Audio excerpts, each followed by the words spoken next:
네, 출석 확인 되셨죠? 그러면 어제까지는 아리팔 지역에 대한 지정열 설명을 끝냈었는데요. 오늘은 이제 위팔로 넘어오면서 팔꿈치 관절면에 있는 경혈, 소해열 설명드립니다. 소해열은 어제도 간략하게 설명드린 것처럼 위팔뼈 안쪽 위관절 윤기, 뒤쪽에 자신경 고랑이라고 하는 공간이 존재합니다. 이 공간이 어, 수태양 소장경에 포함된 소의 특징인 거죠. 여러분 상단에 오른쪽 화면에 나온 것처럼 이 주변에는 수소음 신경의 소해와 수태양 소장경의 소해가 각각 존재하는데 수소음 신경의 소해는 메디안 너브라고 하는 정중신경의 근접 부위고요. 수태양 소장경의 소해는 얼라너브, 자신경의 근접 부위입니다. 그래서 보통 수태양 소장경의 소해는 자신경을 자극하기 위한 목적으로 쓰인다라고 볼 수 있는데 자신경이 이 위팔뼈 안쪽 위관절 융기의 뒤쪽에 자신경 고랑에 놓여 있기 때문에 체표면에서 매우 얕게 존재합니다. 이 아래쪽 단면 사진에서는 피하 지방의 두께만큼 고려해서 좀 깊이 표현되고 있지만 실질적으로 여러분이 이 부위를 쪽지해 보면 깊이 자침하지 못한다라는 생각이 들 거예요. 특히나 좌뼈 위에 아니 위팔뼈 위에 이렇게 신경이 닿아 있기 때문에 자침 과정에서 오히려 더 쉽게 신경의 손상이 야기될 수가 있어요. 우리가 어떤 손상을 줄 때 해당 구조가 이 물리적 손상으로부터 쉽게 받는 이유 중에 하나는 해부학적 구조가 외부에서 오는 자극에 대해서 스스로가 회피할 수 있냐 없냐에 더 크게 영향을 받습니다. 만약에 하나의 공간에 붕 떠 있을 때 외부로부터 자극을 받으면 사실은 이 자극 대상이 물리 법칙에 따라서 반작용에 의해서 움직일 수 있겠죠. 어느 쪽으로. 이러면 외부에서 온 자극이 사실은 자극 대상에 대해서 쉽게 바로 영향을 받진 않아요. 여러분 한번 이런 생각을 떠올려 보세요. 공중에 실에 풍선 하나를 매달아 놓고 여러분이 이 풍선에 조금 뾰족한 물질을 갖다 댄다고 생각하고 눌러 보세요. 물론 풍선이 터질 수도 있지만 풍선이 이 자극에 대해서 이동함으로 인해서 바로 쉽게 터지지 않죠. 근데 만약에 이 풍선 주변에 일종의 움직임을 제한하는 영역이 밀폐되어 있다. 그러면 사실은 외부 자극에 대해서 그래서 결국은 어떤 뼈를 염두에 두는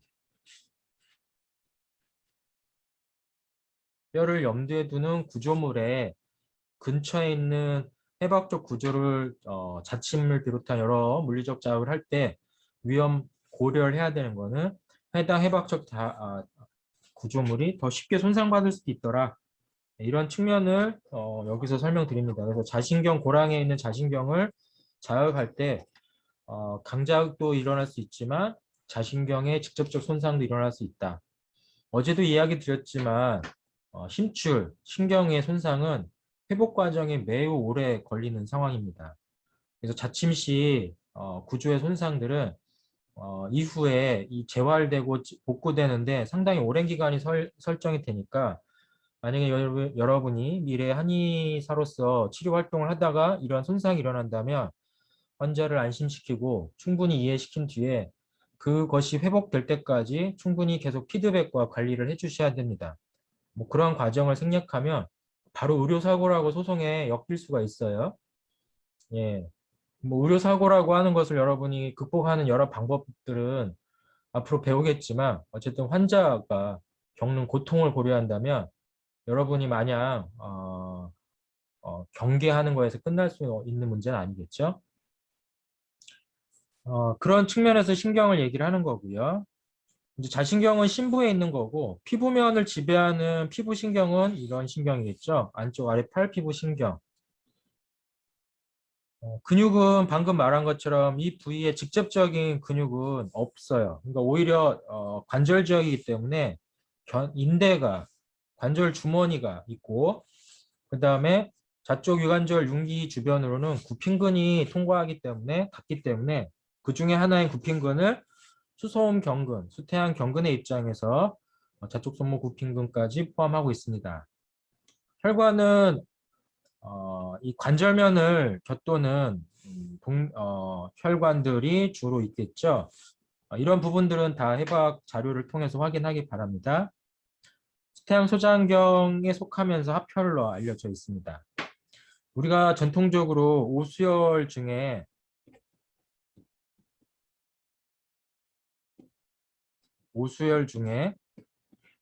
합혈이라고 하는 것은 특징적으로 장부의 병증을 치료하는 데 많이 활용된다라고 전통적으로 많이 이야기가 언급이 돼요.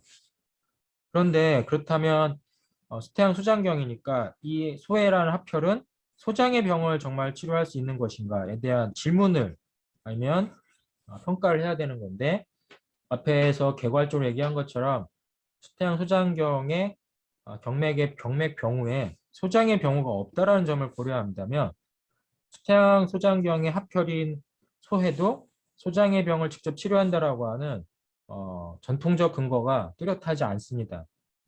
다만 후대 한의학이 이러한 과정들을 충분히 해석하지 않고 또 임상적 근거들을 만들지 못한 상황에서 연역적 추론으로 수태양 소장경의 합혈인 소해가 장부의 관점에서 소장의 병을 치료하지 않을까라고 막연하게 연역적 추론을 하는 경우들이 많죠. 이게 우리나라 한의사들이 겪는 많은 애로사항이에요. 여러분은 이런 모습에서 자유로워지겠죠, 일단은. 제가 얘기 드렸기 때문에. 근데 만약에 이제 잊어버렸다면 여러분 미래 한의학을 배우고 한의사로 할 때 제가 말했던 이 부분을 반복해서 오류로 가져갈 것입니다. 오히려 합혈로서의 장부병을 치료한다는 특징은 여기에 없고 소장의 병을 치료하는 합혈의 의미는 하합혈인 하거에서 찾아야 됩니다. 조경매 위경에 있었죠. 그래서 이런 특징을 가지고 소의 합혈, 하합혈의 하거를 고려해서 장부와 관련된 요소도 생각해 보길 바랍니다.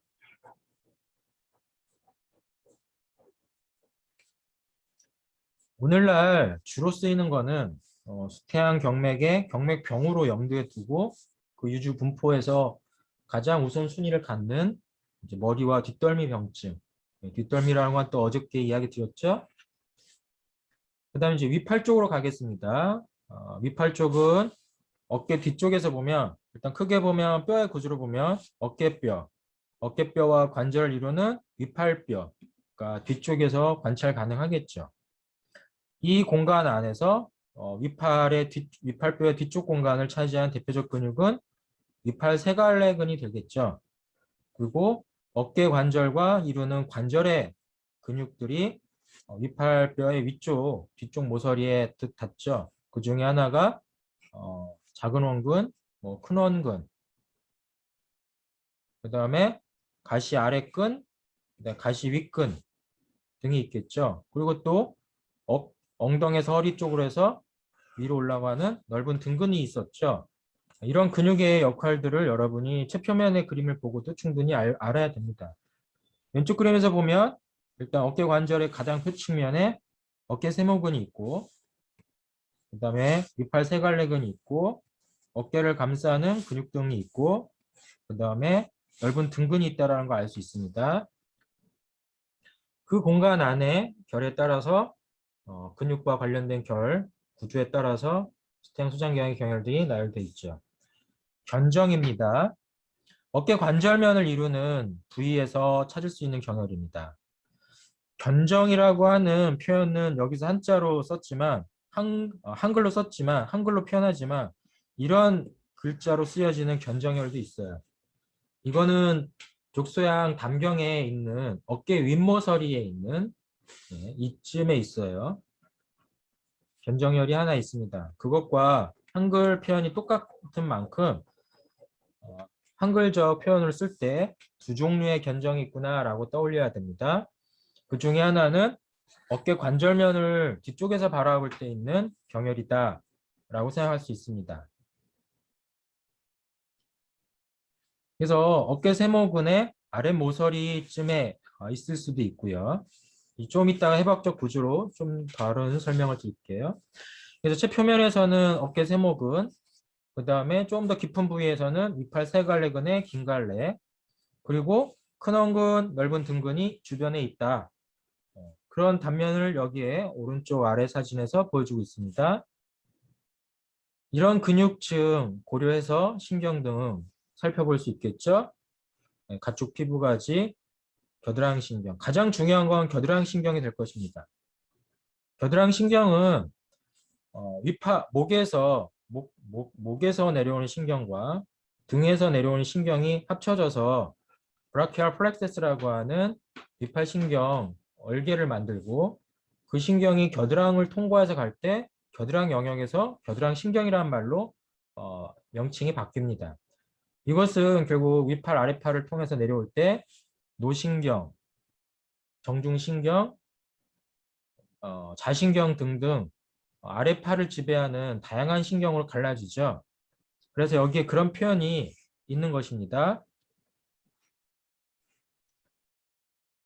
그래서 이 주변에서 접근 가능한 신경 구조가 이렇구나. 그래서 견정혈은 어떤 측면에서 보면 신경을 자극하기 위한 대상이 아닐까? 그 중에서도 노신경, 겨드랑이 신경 등에 관련돼서 고려할 수 있습니다. 한편 혈관의 입장에서는 어깨 관절을 감싸는 혈관과 그다음에 위팔에서 아래팔로 내려가는 동정맥, 그래서 겨드랑이 동정맥이라고 부르는 것이 흘러가겠죠.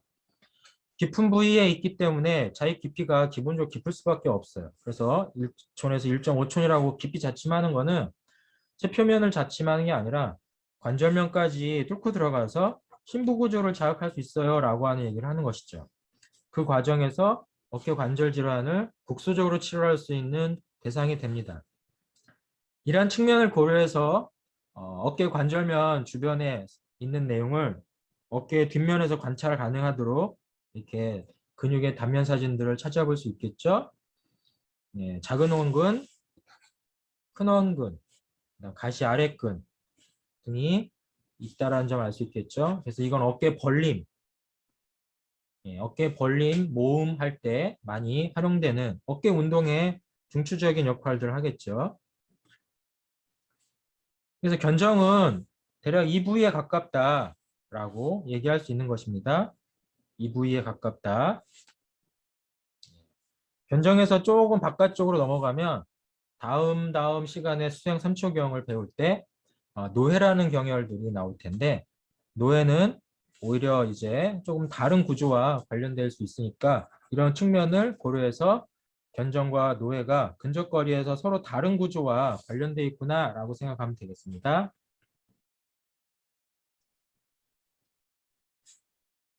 견정에 대한 해박적 구조를 이제 소개하는 사진 하나 보여드릴 건데, 한의사협회에서 다음 주 월요일 날 제가 촬영을 하러 올라갑니다. 촬영의 목적은 경혈에 대한 초음파 영상을 분석하고 자침 대상에 대한 부분들을 설명해주는 동영상 강의인데요. 아마 이 강좌는 졸업생이 아니라 학부생을 대상으로 한다고 알려져 있어서 아마 녹화가 되고 나면 일정 기간에 한의사협회나 관련 학회에서 뭐 전국 한의과 대학생을 대상으로 이런 온라인 강좌를 안내할 때가 있을 건데, 그때조차도 여러분이 관심이 있다면 제 강의 말고도 초음파 진단 영상, 뭐 CT, 엑스레이, MRI 등의 전문 지식을 갖춘 한의사 교수들이 참여해서 영상 교육을 하니까요. 아마 비용은 발생하겠지만 여러분이 방과 후 수업으로 학습해보면 여러분의 임상 활동을 대비하는 데 도움이 많이 될 것입니다. 이 견정혈의 결국 단면 사진을 찍어보면 이와 같을 거라고 제가 제시하는 것이죠. 그럼 체표면에 델토이드 머슬, 테라스 마이너라고 하는 작은 원근의 근육, 이런 것들이 보여지고 그 주변에 무엇이 있을 거냐? 그러면 뒷 서컴플렉스 휴머럴 아터리, 엑실라리 너브 등이 주변에 있을 거다라고 얘기하는 것이에요. 자입 방향에 따라서 테라스 마이너로도 할 수 있고 자입 방향에 따라서 이러한 신경이나 혈관을 염두에 둘 수 있다는 점. 사실 이 부분은 한의학에서만 제가 이렇게 강조하는 게 아니라 이 영상문을 만든 원래 논문들은 다 현대 의과학에서 해박적 구조를 진단하고 중재적 치료를 하기 위한 대상으로서 이미 논문화되고 언급되고 있는 거예요. 오히려 전통적으로는 경험 기반으로 우리가 ICR적으로 썼다면 지금은 영상의학을 기반으로 보다 근거를 가지고 어떤 문제의 해박적 병리 문제를 찾아서 자극할 건가가 명확해지는 거죠. 저는 한의학을 얘기하는데 해박이 빠진다라고 하는 고정관념이 정말 어처구니 없는 상황이다라고 생각을 해요. 이런 어처구니 없는 상황을 오히려 서양 의학을 주류하는 사람들이 그렇게 이야기하는데 이렇게 상황이 만들어진 거는 전적으로 한의사들과 한의학을 전공한 사람들이 해부학과 한의학의 지식을 결합하지 않으려고 했고 서로 다른 거라고 정의 내리면서 부정했기 때문에 벌어진 사건입니다. 그래서 현대의학에서 한의사가 진단 영상이나 해부학적 구조를 이해하는 걸 꺼려하는 상황이 벌어진 거는 80% 이상이 기성 한의사의 문제고 또한 그러한 상황을 여러분이 믿고 따르는 대부분의 한의대생의 문제라고 저는 생각을 하는 편이에요. 비판적으로 그렇게 생각을 합니다. 물론 여러분은 제 수업을 통해서나 뭐 원광대 한의대에서 제공된 여러 수업을 통해서 꼭 그런 건 아니겠구나라고 희석하고 있고 어느 정도 해부학에 대해서 조금 더 깊이 관심을 기울일 겁니다. 이러한 측면들을 제가 강조하고자 이렇게 좀 강하게 어필하는 거니까 해부학 구조를 한의학을 하는 사람은 외면해야 된다라고 하는 식으로 단정하거나 기성사실화 시키지 말길 바랍니다. 그 과정에 이런 부위에 또 다른 경의 기혈로서 견정과 유사하지만 이름이 바뀌어 있는 것들을 찾아볼 수 있죠. 두태사 친경이라고 해서 이분도 아마 청대로 알고 있는데 굉장히 유명한 친구 의학자였어요.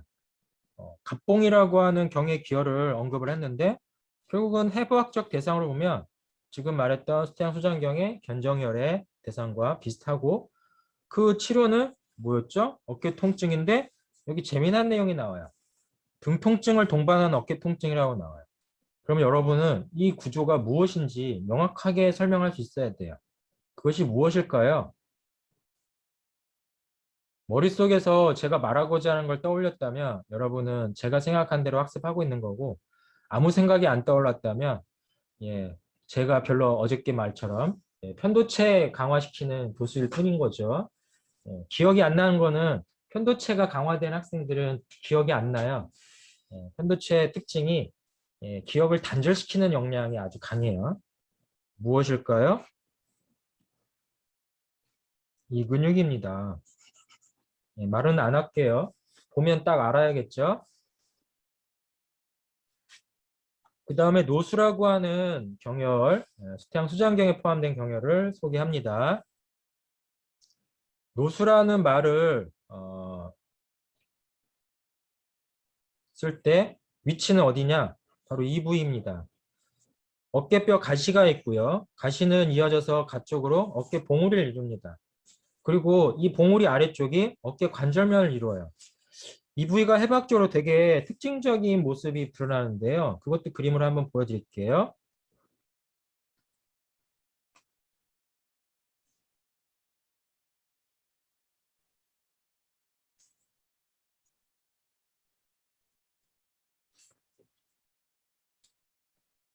여러분이 볼 때 바로 이 부위입니다. 이 부위가 노수의 핵심 좌표예요.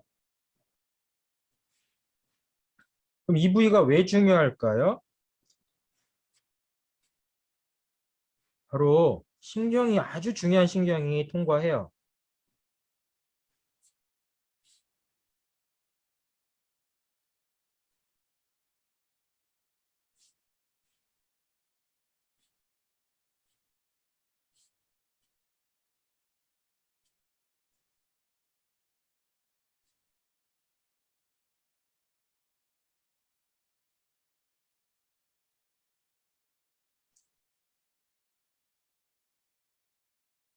어깨 위 신경이라고 하는 것입니다. 스프라스카퓰라 너브입니다. 네, 스프라스카퓰라 너브가 바로 이쪽을 통과해서 어깨뼈 뒤쪽을 튀어나옵니다. 여기는 사실 현대의학에서도 매우 중요한 부위예요. 왜 중요하냐면 이 부위가 결국 뭐죠?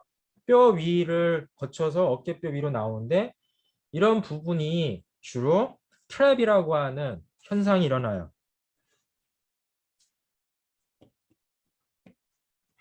신경포착이라고 하는 현대적 표현입니다. 신경포착이라고 하는 건 뭐냐? 신경이 통과하는 부위를 어떤 제3의 구조물이 감싸면서 압박을 줘서 그 압박으로 신경이 눌리면서 신경에 의한 통증이 그 후 뒷단에서 일어나는 고질적인 만성 통증 징후 등이죠. 그럼 결국은 이 문제를 풀려면 어떻게 해야 되냐? 이 압박을 주는 구조물을 물리적으로 이완시켜 줘야 되는 거죠.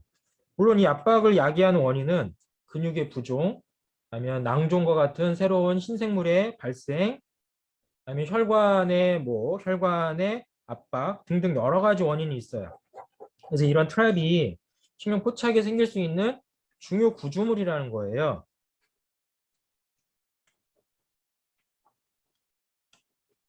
그 부위가 바로 한의학에서는 노수혈이 되는 거예요. 이 부위는 그래서 지압이나 마사지, 추나와 같은 핵심 부위이기도 해요. 다양한 마사지 요법에서 이 부위를 어깨 질환 치료의 중요 부위로 마사지를 하고 있다는 점은 찾아볼 수 있는데 여러분이 그러한 경험들도 언젠간 하게 되지 않을까 싶습니다. 그래서 어깨병증의 뒤쪽에서 중요 부위인데 그럼 이 어깨병증의 원인을 뭘로 봐야 할까요? 일단 가시 밑근을 염두에 두고 또한 뭘 봐야 돼요? 예, 어깨 위 신경. 그 어깨 위 신경과 함께 통과하는 혈관들이 뭘까요? 예, 이러한 신경들이 있다. 혈관들이 있다라는 걸 첨구해서 보면 됩니다. 다음으로 천종입니다. 천종은 어깨뼈의 가시 위 아래 오목 공간에서 어깨뼈 가시와 어깨뼈 아랫각을 연결한 선을 3등분을 했을 때 위쪽 3분의 1 지역입니다. 라고 보통 표현하는데 그리고 여기 핵심적인 게 뭐죠? 어깨 가시 아랫근을 염두에 두고 치료하는 경혈입니다. 물론 이 과정에서 고려해야 될 게 등 쪽은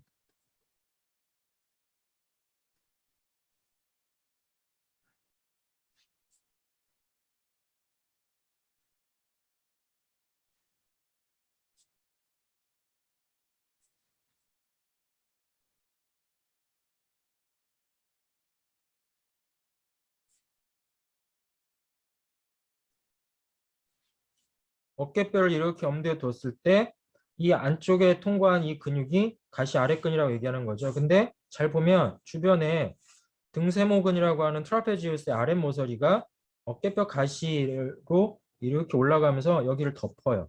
그러니까 여러분이 나중에 살펴보면 천종이라고 하는 거는 안쪽으로는 등세모근의 영역이 얇은 막처럼 근육이 덮여 있고 그 안쪽으로 어깨뼈 가시 아랫근이 있고 그리고 그 아래쪽으로 오른쪽에 보이는 것처럼 어깨뼈가 이렇게 얇게 일종의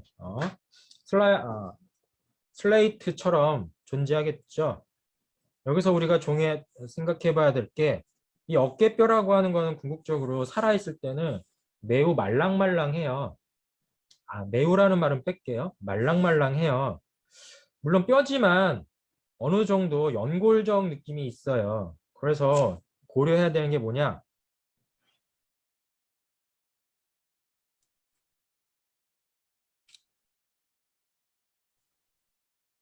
천종을 자침을 할 때 아니면 천종을 마사지 할 때 사람에 따라서 이 연골까지는 아니지만 이 약간 말랑거릴 수 있는 어깨뼈 가시 오목 영역이 골절이 날 수가 있거나 아니면 뼈가 이 침에 의해서 관통될 수 있다라는 거예요.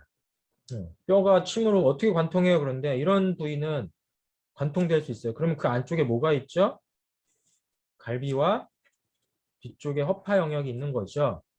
그래서 꼭 이런 부분들을 시술할 때 고려해야 된다라는 것을 사전에 얘기합니다. 실제로 임상에서 이 부위가 사실 압통이 많아서 마사지나 치료, 마사지 같은 거, 뭐 여러 방식을 쓰는데 특히나 노인 환자에서 어깨뼈 골절이 일어났다는 사고들이 가끔 보고되기도 해요. 이런 부위는 골절이 나면요, 사실은 마땅히 치료법이 없어요. 뭐 캐스팅을 하겠습니까? 그냥 자연적으로 뼈가 붙을 때까지 보존종 요법밖에 할 수 없다라는 점. 결국은 의료 사고의 또 하나의 요인으로 만들어질 수 있다는 거 생각하면서 주로 어깨 병증을 치료하는구나 염두에 두고 해부학적 구조와 특징을 살펴보길 바랍니다. 그 다음에 병풍입니다. 병풍은 어깨뼈 가시위 오목에 있습니다. 네, 어깨뼈 가시가 일단 촉지가 되면 어깨뼈 가시위 오목 공간 안에 함몰 공간인데 사실 이 부위는 어떤 특징이냐면 가시 윗근을 염두에 두고 치료하겠습니다 라는 표현과 관련되어 있어요. 물론 체표면에는 등세모근이 분포하고 있고 그 등세모근 안쪽으로 가시 윗근이 존재합니다. 지금 이 부위가 병풍이라고 얘기하는 거예요. 그러니까 겉에서 보면 제일 뭐가 있어요? 등세모근이 있는 거죠. 등세모근을 없애면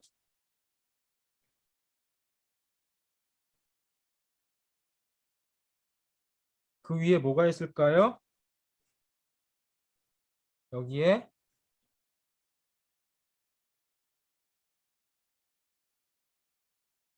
이런 가시 윗근이 존재하는 거예요. 그래서 어깨 가시 윗근을 자극할 수 있다 염두에 두는데 가시 윗근을 자극할 수 있는 경혈로서 여러분이 배운 게 하나 있습니다. 떠오른다면 또 지금 학습을 잘하고 있는 거고 안 떠오르면 또 아직 여러분은 갈 길이 멀구나 생각하면 됩니다. 이 가시 윗근이 어깨 봉우리 앞쪽에서 만나는 지역이 있습니다. 바로 수양명 대장경에 있던 견우혈입니다. 견우혈이 가시윗근의 말단입니다. 그래서 병풍, 견우혈은 다 가시윗근을 자극할 수 있구나 생각하면 됩니다.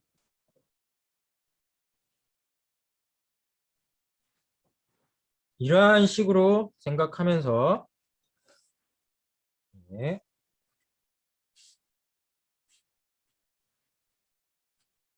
이 경혈을 바라보면 되고요. 어깨 쪽으로 오다 보니까 이제 경혈들이 서로 다른 경맥과 교회한다는 식의 표현들이 등장하죠. 그래도 그럴 것이 이 주변으로 다른 경맥들이 분포하는 만큼 어깨를 중심으로 하는 경맥이 사실은 이 병풍 입장에서 현재는 수태양이지만 한편으로는 수양명, 또 한편으로는 수소양, 또 한편으로는 족소양과도 관련성이 있다. 뭐 이런 이야기들은 결국은 옛 문헌에 따라서 병풍을 족소양의 입장에서 해석할 수도 있고 병풍을 수소양의 입장에서 해석할 수도 있고 병풍을 수양명 입장에서 해석할 수 있고 병풍을 오늘날 수태양의 입장에서 해석할 수 있다라는 히스토리라고 생각하면 돼요. 일종의 꼬리표라고 생각하시면 돼요. 요즘에 우리가 한약 같은 경우에 무슨 일이 벌어지냐면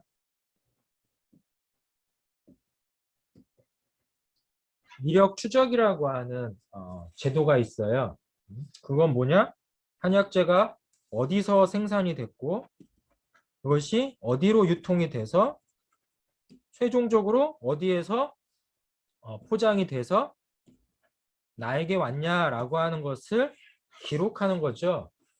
과거에는 이런 부분들을 기록하지 않은 채 한약재들이 유통되어 왔다면 최근에는 한약재가 의료용 한약재와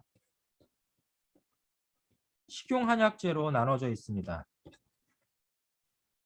유독 한국 사회가 식용 한약재가 너무 일반화돼서 사실은 뭐 한의사한테 안 가도 한약재를 뭐 여기저기서 다 먹죠. 심지어는 음식점에서도 한약재 먹을 수 있어요. 그래서 어떤 유명한 음식점은 아예 한약재로 식품을 합니다라고 홍보하고 싶어서 한약장을 아예 식당에다 갖다 놓은 사람들도 있어요. 뭐 한약장이 뭐 의료용품이 아니라서 지금은 뭐 어디서든지 데코레이션으로 할 수 있죠. 여러분, 인삼은 약재인가요? 약인가요? 음식인가요? 예. 화면에 제가 여러분 표시할 수 있다고 했으니까 한번 우리 잠깐 시간 나는 동안에 이거 해볼까요? 인삼.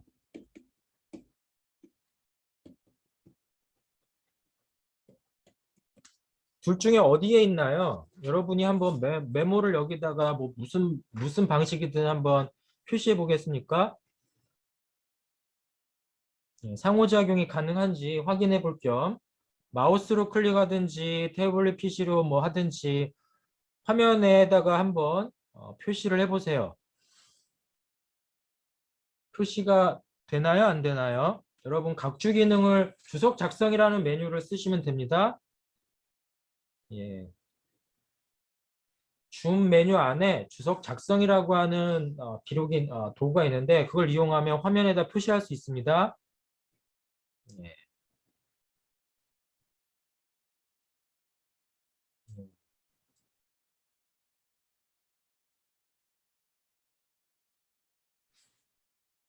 음.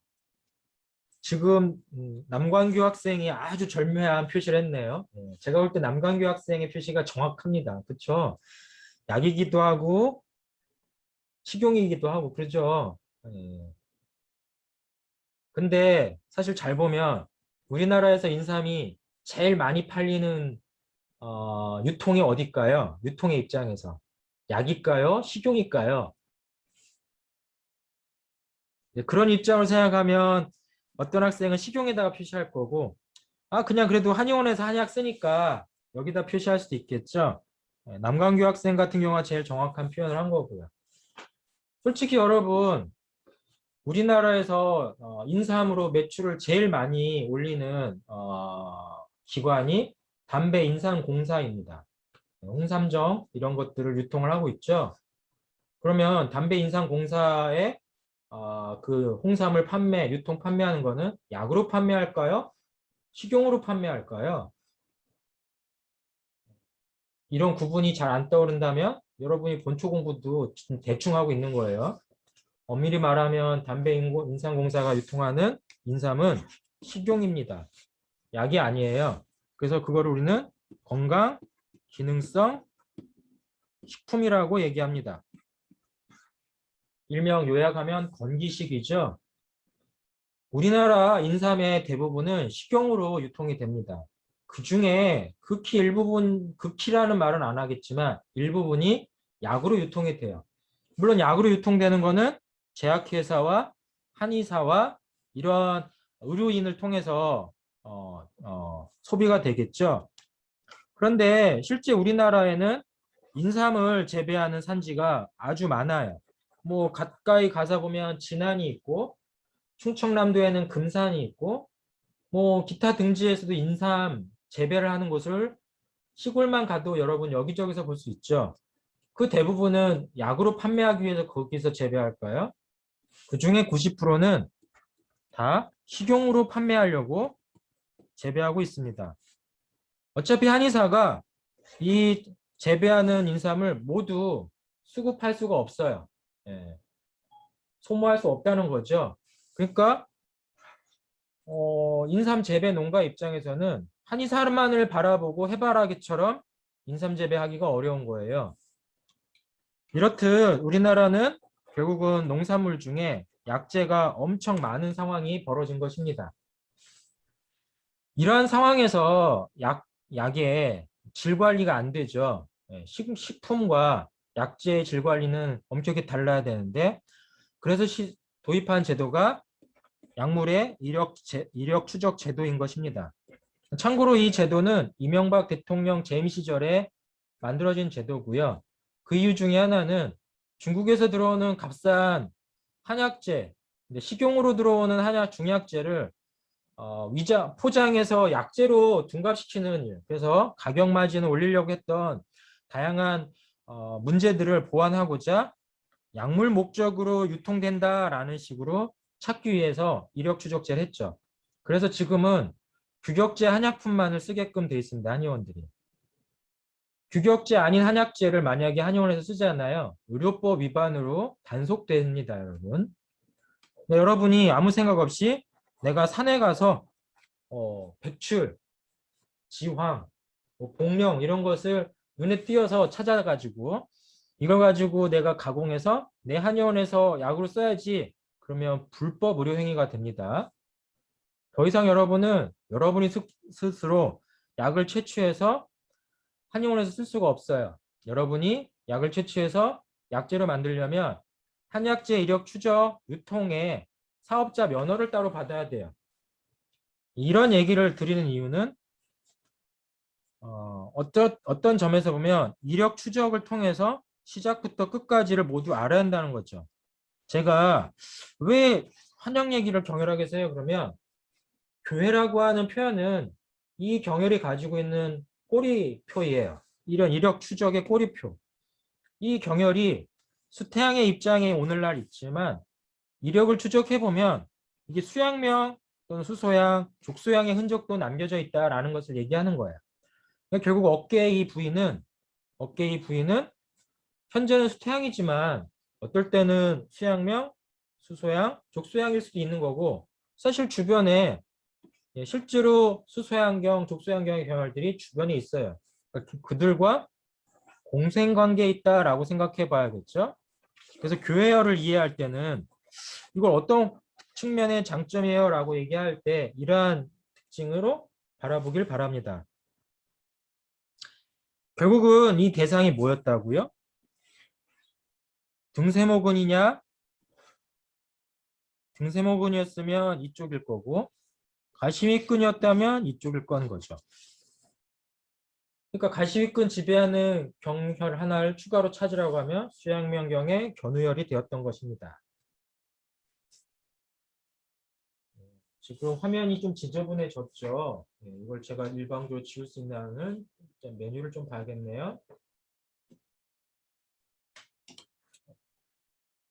조금 이따 해결할게요, 이거는. 위험 심도에 대한 부분들은 특히나 이제 오늘 수업에 태양경에는 견중수, 견우수가 있어서 이 부위는 어깨 쪽이지만 등에 가깝기 때문에 자입 깊이 잘못하면 허파로 들어간다라는 얘기를 드리는 겁니다. 실제로 한의사의 의료 행위에서 많은 의료 사고가 날 때 어깨 부위의 경혈들에 생각 없이 깊이 자침하고 생각 없이 방향을 잘못 설정해서 허파 뚫어서 허파를 뚫어서 기흉증을 야기하는 뉴모니아를 뉴로소라스틱을 야기하는 문제로 가고 있다는 거 아셔야 됩니다. 참고로 유튜브에 제가 영상물 중에 기흉을 예방하는 것에 대해서 여러분 구글 클래스룸에 링크 유튜브 연결을 올려놨으니까요. 기흉을 예방하는 경혈에 대한 이해라는 동영상은 심화학습 목적으로 한 번씩 보길 바랍니다. 특히나 가슴우리 주변에 있는 경혈들을 어떤 식으로 인식해야 기흉을 예방할 수 있는지 설명해 놨습니다. 그렇게 봤을 때 견우에서 견중수가 태양 경혈의 경혈인데 이 위치가 여기에 있다는 얘기를 하는 거죠. 겉에서 보면 여기지만 근육을 다 제거하면 이 부위에 있는 것입니다. 마찬가지로요. 견중수 이렇게 볼 수 있겠죠. 고건 설명을 드립니다. 고건은 어깨뼈 가시에서 어깨뼈 가시 위 오목이 있죠. 어깨뼈 가시 위 오목에서 안쪽에서 어깨뼈의 모서리가 가시 위 오목의 안쪽 모서리입니다. 어깨뼈 가시가 시작되는 부위이기도 해요. 한편 이 부위는 어깨뼈의 가시 윗근의 시작점이기도 해요. 그러니까 가시 윗근의 시작점이 고관, 가시 윗근의 중간이 병풍, 가시 윗근의 끝쪽이 수양명경의 견우였다라는 식으로 알고 있으면 이거 새로운 인식을 할 수 있는 거죠. 이 부위도 압통이 심한 느낌을 가질 수 있는 공간입니다. 그리고 또 한편 그 끝단에는 작은 마른근이 있는데 마른근은 척추와 어깨뼈 사이를 연결하는 근육층들입니다. 큰 마른근, 작은 마른근, 롬보이드 머슬이라고 영어로 표현하고 있죠. 그런 측정들의 근육을 고려하면 그와 관련된 이제 해부학적 구조를 신경이나 혈관에서도 비교해 볼 수 있을 겁니다. 물론 이 부위의 가장 얕은 층은 등세모근이에요. 그러니까 등세모근이 일단 체표면 심부에는 가시위근, 안쪽 모서리에는 작은 마른근이 있었구나. 그럼 거기에 딸린 신경들도 다 설명할 수 있겠죠. 부신경은 등세모근의 주된 영역입니다. 어깨위 신경은 어깨뼈와 관련된 주된 신경입니다. 뭐 이런 식으로 찾아가는 거겠죠.